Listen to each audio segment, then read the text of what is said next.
Bonjour. Dans les TP, vous aurez besoin d'une alimentation plus 15, moins 15, ou plutôt plus VCC, moins VCC. Donc, c'est nécessaire pour l'alimentation de l'amplificateur. Donc, vous avez vu que l'amplificateur, ça c'est le symbole de l'amplificateur. Donc, il a une entrée non inverseuse, une entrée inverseuse. Ça, c'est la sortie.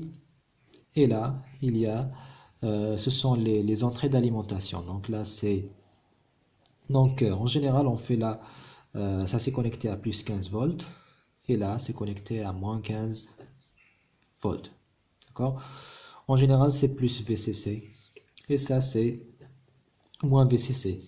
Donc, ce que je vais faire dans cette vidéo, c'est de vous montrer comment obtenir une telle alimentation. D'abord théoriquement, et puis pratiquement. Donc, supposons qu'on a deux alimentations, bien deux batteries, ou bien ce que vous voulez. Deux alimentations continues. Donc, celle-là, c'est la première. Et celle-là est la deuxième.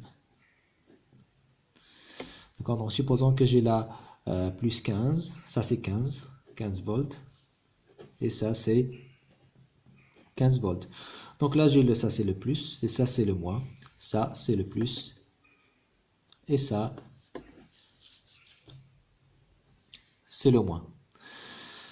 Donc là, entre ces deux points, j'ai 15 volts, plus 15. Et entre ces deux points, j'ai plus 15. Donc ce qu'on fait pour obtenir le moins 15, c'est en général, on prend ces deux entrées, on prend le moins de la première alimentation et le plus de la deuxième alimentation et on les connecte, d'accord, à la masse. Donc là, c'est connecté à la masse.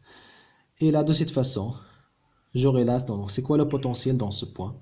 Donc c'est facile à calculer. Donc je vais considérer que ce point s'appelle A, ce point s'appelle B et ce point s'appelle M. D'accord? Donc entre le point A et B, c'est ça, c'est VAM. Et là, entre le point M et B, donc ça sera VMB. D'accord? Donc maintenant, ça c'est égal à quoi? Ça c'est égal à VA moins VM. Donc VM c'est 0 parce que c'est la masse. Donc VA. Donc VAM c'est 15 volts. Donc ça c'est 15 volts. Est égal à VA. D'accord? Donc VA est égal à 15 volts. Pourquoi? Parce que VM est égal à 0. Donc passons maintenant à cette tension. Donc VMB est égal à 15 volts. Est égal à 15 volts. Et 15 volts plus 15 volts. Et ça, c'est égal également à VM moins VB. D'accord? Et ça signifie que VB sera égal à VM moins 15 volts. Et VM, ça c'est égal à 0 volts. De cette façon, j'aurai là VB est égal à moins 15 volts.